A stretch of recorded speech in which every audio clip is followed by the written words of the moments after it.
للمتقین والصلاة والسلام علی سید الانبیاء والمرسلین۔ حضرات گرامی، میں آج آپ کے سامنے دو احادیث رسول صلی اللہ علیہ وسلم پیش کرنا چاہتا ہوں،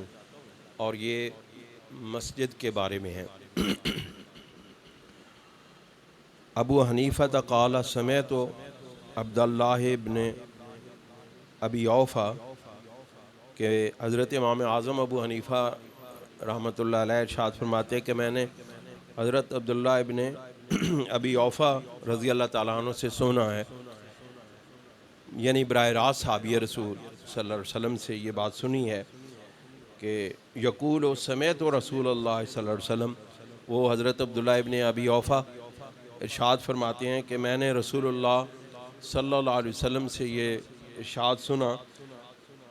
یقول من بنا للہ مسجداً، کہ آپ فرماتے ہیں کہ جس کسی نے بھی کوئی مسجد بنائی، ولو کمفحص قطعۃ، اگرچہ وہ ایک چھوٹا سا پرندہ اس کے گھونسلے کے برابر بھی اس نے کسی مسجد میں کے بنانے میں حصہ لیا، یعنی تھوڑا سا بھی کام اس نے کیا، پوری مسجد بنانا، اس کی تعمیر کرنا، اس کو آباد کرنا، یہ بہت بڑا اجر و ثواب کا کام ہے۔ لیکن اگر اس نے کسی بندے نے مسجد میں ایک اینٹ بھی لگا دی، ایک گھونسلے کے برابر جس کو کہتے ہیں، تو اللہ آپ فرماتے ہیں کہ بن اللہ تعالی لہ بیتن فی الجنہ، اللہ رب العزت اس کے لیے جنت میں محل بنائے گا۔ جو اللہ تعالیٰ کے گھر کو بناتا ہے زمین پر، اگرچہ وہ ایک گھونسلے کے برابر بھی اس نے حصہ لیا، اس کے لیے بھی اللہ تعالیٰ جنت میں محل بنائے گا۔ تو جس نے پوری مسجد کو تعمیر کیا، اس کو آباد کیا، اس کا معاملہ کیا ہوگا۔ اب یہاں پہ ایک اور حدیث پاک میں آپ کو مسجد کے آداب کے بارے میں بتاتا ہوں کہ ابو حنیفہ عن علقمۃ عن ابی بریدہ، کہ حضرت امام اعظم ابو حنیفہ نے حضرت علقمہ سے اور انہوں نے حضرت بریدہ رضی اللہ تعالیٰ عنہ سے یہ روایت کی ہے کہ ان نبی، انہوں نے اپنے والد سے، ان نبی ہے، انہوں نے اپنے والد سے کہ ان النبی صلی اللہ علیہ وسلم سمع رجلا ینشد جملا فی المسجد، کہ حضور علیہ الصلوۃ والسلام نے ایک شخص کو مسجد نبوی کے اندر اپنے گم شدہ اونٹ کا اعلان کرتے ہوئے پایا، فقال لا وجدت، حضور سرور دو عالم صلی اللہ علیہ وسلم نے ارشاد فرمایا اللہ کرے تو جو وہ نہ ملے۔ وفی روایت سمع رجلا ینشد بعیرا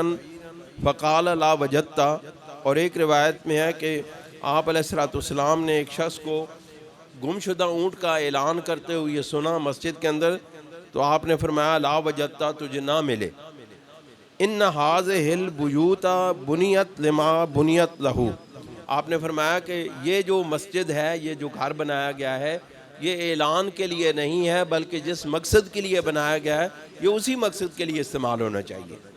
عبادت کے لیے بنایا گیا مسجد کو، نہ کہ اعلانات کے لیے بنایا گیا۔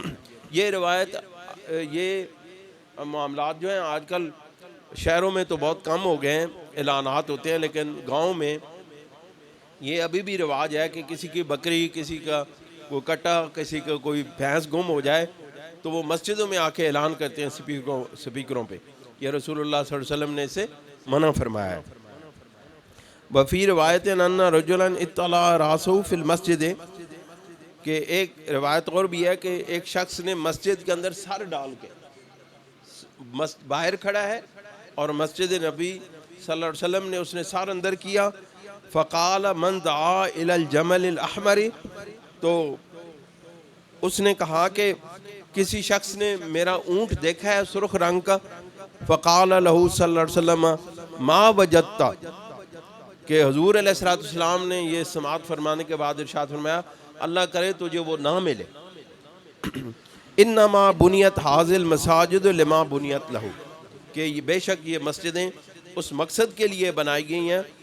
اللہ کی رضا کے لیے، اللہ کی عبادت کے لیے، لہٰذا اس میں وہی کام ہونا چاہیے جس مقصد کے لیے ان مساجد کو بنایا جاتا ہے۔ اللہ تعالی ہمیں مسجد بنانے